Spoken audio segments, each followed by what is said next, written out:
શું મેહુલભાઈ, હમણાંથી કેવું ચાલે છે? અરે રવિભાઈ, આ પ્રાઇવેટ નોકરીથી કંટાળી ગયો છું. વિચાર્યું કે ઉદ્યોગ કેન્દ્રની લોન લઈ નવો ધંધો શરૂ કરવો છે. પણ કેમ, શું પ્રોબ્લેમ છે? તો આ સરકારી યોજનાની સબસિડીની વાત આવે એટલે તરત જ બધી બેંકો ના પાડી દે છે. શું કરું બોલો હવે? અરે બીજી બેંક છોડો, આ આપણી મર્કેન્ટાઇલ બેંક છે ને, બધી જ સરકારી યોજનાઓની સબસિડીનો લાભ અપાવે છે.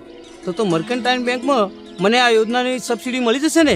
જી હા, મર્કેન્ટાઇલ બેંક થકી મળે છે જિલ્લા ઉદ્યોગ કેન્દ્ર સબસિડી, હાઉસિંગ લોન સબસિડી, પશુ ધિરાણ સબસિડી સહિત અટલ પેન્શન યોજના, પ્રધાનમંત્રી જીવન જ્યોતિ વીમા યોજના, પ્રધાનમંત્રી સુરક્ષા વીમા યોજના તથા વ્યાપારીઓ માટે સરકારી ટેક્સ પેમેન્ટ જેવી તમામ યોજનાઓની વિશેષ સુવિધાઓના લાભ. સેવા, સાથ અને સહકારની ગૌરવ ગાથાના સુવર્ણમય 50 વર્ષ. The Banaskantha mercantile cooperative bank limited, 1973 થી સૌની સેવામાં.